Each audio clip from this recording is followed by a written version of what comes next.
At Applied, we take our customer safety very seriously. Here we will outline some key steps to ensure operator safety. Firstly, you need to familiarise yourself with the safe stop procedure. Ensure handbrake is applied, ensure all controls and equipment are left safe, stop the engine, remove the key. These steps are very important to follow when performing maintenance, safety checks, or working on the PTO shaft. Before starting, you should familiarise yourself with the necessary safety checks, such as: have I read and understood the operational manual? Am I wearing suitable clothing and footwear? Have I carried out the pre-start checks listed in the operational manual? Once you've familiarised yourself with the safe stop procedure and finished your safety checks, it's now time to mount your Varimount to your tractor. Do not use a tractor unless it is properly maintained and safe. Familiarise yourself with the tractor's operational manual. You need to be a competent driver before you can operate machinery.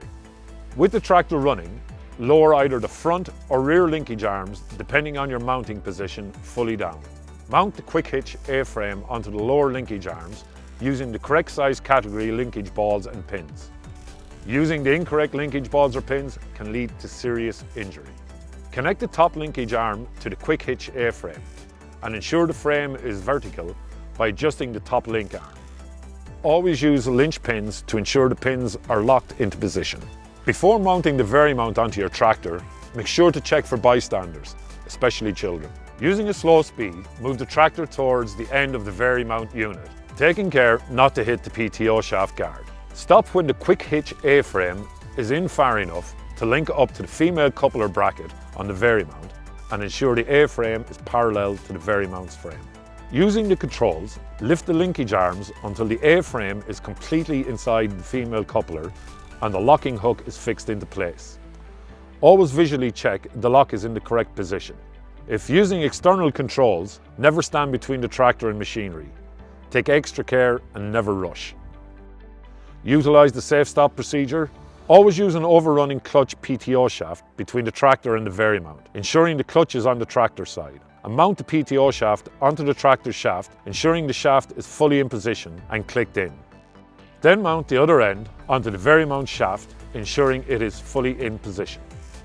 Never use a PTO shaft with a missing or damaged guard. Mount the PTO shaft's chain on the tractor and the Varimount to prevent the PTO guard from turning. Using the tractor's controls, lift the Varimount until the PTO shaft is horizontal. Open both ball valve outlets on the compressor prior to use. Ensure all guards are in place. Report any faults immediately and always check for bystanders when moving or operating the tractor and Varimount. Using the tractor controls, switch on the PTO shaft and the Varimount will begin producing air immediately and is ready for use. The tractor's PTO shaft revolutions govern the CFM output of the Varimount. When shutting down, bring the PTO speed down. After shutting off the PTO shaft, lower the Varimount until it sits level on the ground. Utilise the safe stop procedure and use the rope or lever attached on the quick hitch A-frame to pull the locking hook to disconnect the quick hitch A-frame from the Varimount. Remove the PTO shaft between the tractor and the Varimount, and the Varimount will be fully unmounted from the tractor. Don't use the Varimount unless it is properly maintained. Check the safety guards daily and always follow the safety procedures.